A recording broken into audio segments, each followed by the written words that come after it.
আসসালামু আলাইকুম, সকলকে আন্তরিক প্রীতি ও শুভেচ্ছা জানিয়ে শুরু করছি আজকের আলোচনা। আজকে যাকে নিয়ে আলোচনা করব ইতিমধ্যে তাকে নিয়ে বেশ কয়েকটি ভিডিও আমি বানিয়েছি।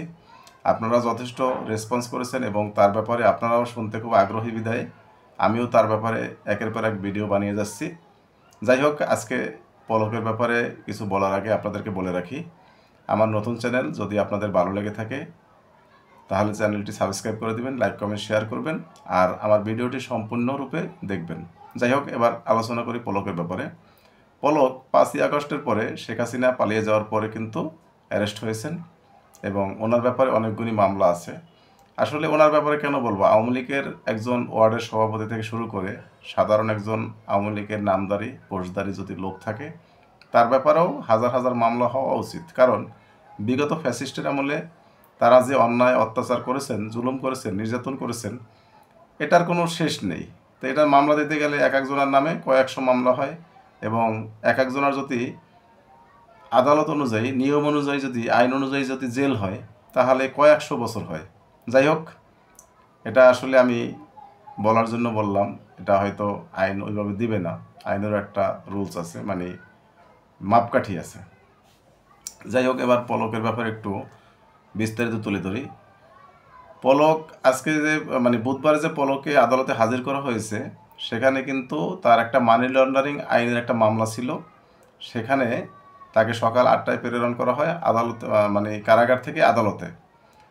তো তার ব্যাপারে অফিসারটা কি হলো, সে কিন্তু দীর্ঘ একটা সময় আদালতের কারাগারের আদালতের যে আবার হাজতখানা আছে সেখানে কিন্তু ওয়েটিং রুমে ছিলেন এবং সেখানে বসা ছিলেন।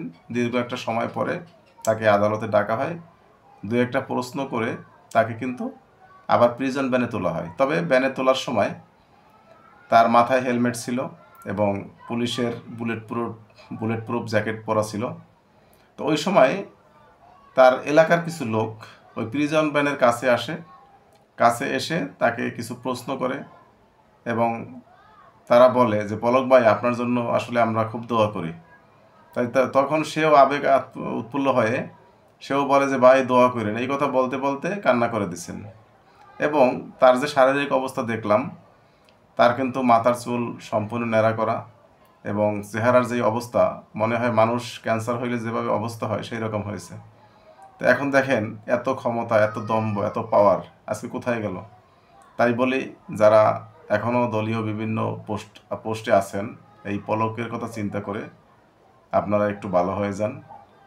কারণ এত ক্ষমতাশালী লোক আজকে কিন্তু এক রুমে কিন্তু 3জন 4জন করে ঘুমায়। সে যেটা সাংবাদিকদের বলেছেন যে, আমরা এক রুমে কবরের মতো জায়গা, সেখানে 2-3 জন থাকি। তার মানে কবরের মতো জায়গা বললে ভুল হবে, এটা সে বলার জন্য বলেছেন উপমা হিসাবে। ছোট রুম, 3জন থাকা যায় গাদাগাদি করে। তারা কি এই পরিবেশে থাকার লোক? তারা আলিশান বাড়িতে, ডুপ্লেক্স বাড়িতে বিশাল এক অ্যারেঞ্জমেন্ট নিয়ে থাকতো। সেখানে তারা এক রুমের ভিতরে যদি 3জন বেড শেয়ার করে তাহলে তাদের অবস্থাটা কোথায়? এবং প্রাথমিক পর্যায়ে এই পলকদের যে সুযোগ সুবিধা ছিল জেলখানার ভিতরে, এখন কিন্তু তার 5%ও নেই। তাহলে প্রথম দিকে যেসব সুযোগ সুবিধা ভোগ করতেন সেটা কিন্তু এখন করতে পারতেছে না। এবং আগে কিন্তু জেলখানার খাবার তারা খেত না, বাড়ি থেকে বিভিন্ন আত্মীয় স্বজনে খাবার নিয়ে যেত। এখন আসলে মানুষের মনে করেন যখন টাকা পয়সা থাকে, ক্ষমতা থাকে, তখন কিন্তু আত্মীয়র অভাব হয় না, এটা স্বাভাবিক। এখন পলকের ক্ষমতা নাই, টাকা পয়সা হয়তো আস্তে আস্তে কমতেছে। দেখেন, তার ওয়াইফ কিন্তু বিদেশে, সেও কিন্তু দেখতে আসে নাই এবং তার আত্মীয় স্বজনরাও আগের মতো আসে না, যার কারণে বাধ্য হয় কিন্তু তাকে জেলখানার খাবারই খেতে হচ্ছে। এটাই আসলে বাস্তবতা, এটাই হইল রীতিনীতি। মানুষ পাপ করলে পাপের শাস্তি হবে, এটাই স্বাভাবিক ব্যাপার। তবে এই পলকের যত অপরাধ ছিল তার থেকে হাজারো গুণ অপরাধী ছিলেন ওবায়দুল কাদের, তারপরে হচ্ছে নানক।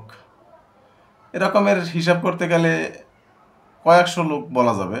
এই যে সাবেক বিদ্যুৎ প্রতিমন্ত্রী নসরুল হামিদ বিপু, আমি তার এলাকায় ছিলাম বা এখনও ঘোরাফেরা করে দেখি, তার শুধু কেরানীগঞ্জে, দক্ষিণ কেরানীগঞ্জেই তার বাড়ি আছে মিনিমাম 20 থেকে 25টা এবং এক একটা বাড়ির কয়েকশো একর নিয়ে। এগুলো কিন্তু জোর জুলুম করে করা এবং অর্থ আত্মসাৎ করে, সরকারি টাকা লুট করে। যাই হোক, এই রকমের আসলে আওয়ামী লীগের যদি নেতাকর্মীদেরকে বলি, হাজার হাজার কোটি টাকা কিন্তু এক একজন মেরে দিয়েছেন, তাদের দোষের কোনো শেষ নেই। তবে তারা এখন ধরাছোঁয়ার বাহিরে। আর পলকও যে অপরাধী ছিল না তা না, অপরাধী ছিল, কিন্তু পলকেরটা কিন্তু এতটা ফোকাস হয়নি, কিন্তু তাদেরটা যতটা হয়েছে এবং তারা যতটা করেছে পলক হয়তো এই মাপে করে নাই। যাই হোক দর্শক শ্রোতা, আমি ভিডিও লম্বা করব না, আমার মূল সারমর্মটা আপনাদেরকে বুঝিয়েছি যে পলকের প্রতি এখন আদালতে অন্যায় অবিচার করতেছে, এটা তার ভাষ্যমতে, এবং সে খুব শারীরিক বিভিন্ন জটিলতা বিভিন্ন রোগ নিয়ে আছেন, হয়তো এক সময় বের হবে। তবে বিএনপির সাবেক যে স্বরাষ্ট্রমন্ত্রী ছিলেন লুৎফুজ্জামান বাবরের মতো উনিও একসময় বের হবে, এবং দাড়ি টুপি নিয়ে, কারণ উনি ইতিমধ্যে কিন্তু নামাজ রোজা শুরু করে দিয়েছেন, এবং উনি বলেছেন, ওনার আইনজীবী বলেছেন যে উনি কিন্তু এক খতম কোরআন শরীফ পড়েছেন। যাই হোক, আল্লাহ ওনাকে হেদায়েত দান করুক এবং ওনার সকল অপকর্মের শাস্তি হয়ে উনি ভালো হয়ে ফিরে আসুক, এটাই কামনা করছি। ধন্যবাদ সকলকে। আসসালামু আলাইকুম ওয়া রাহমাতুল্লাহ।